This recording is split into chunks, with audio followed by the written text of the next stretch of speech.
எவன் ஒருவன் ஈகோ இல்லாத வாடுகிறானோ அவன்கிட்ட இறைவன் குடியிருப்பான். சரி, இது எப்படி சார் கண்டுபிடிக்கிறது? உங்களுக்கு ஈகோ இருக்குதா இல்லையான்னு நீங்கள் கண்டுபிடிக்கணும். எப்படி கண்டுபிடிக்கிறது? இப்போயே ஃபோன் எடுத்துக்கங்க. நீங்கள் யார்கிட்ட ரொம்ப வருஷமாக பேசாமல் ஈகோவோட சண்டை போட்டுக்கிறீங்களோ அவனுக்கு ஃபோன் அடிங்க. அந்த ஃபோன் காலை பார்த்துட்டு அவனுக்கு ஹார்ட் அட்டாக்காக வந்துடணும்.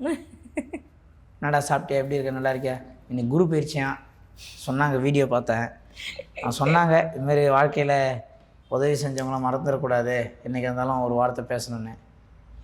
நிறைய விஷயம் நம்மளுக்குள்ளே செட் ஆகலனாலும் இருந்தாலும் அன்னைக்கு நீ ஒரு ஹெல்ப் பண்ணேன், உன்னை எதனா நான் தப்பு பண்ணியிருந்தா மன்னிச்சிரு, நீ ஒருத்தன் கேட்டானா அவன் தான் வெற்றியாளர்னு. சூப்பர்.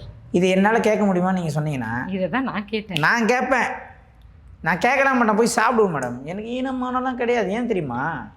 ஈனம், மானம், ரோஷம், கௌரவம், அந்தஸ்து, ஒரு ஒரு இதெல்லாம் நம்ம பேசுகிறோம்ல.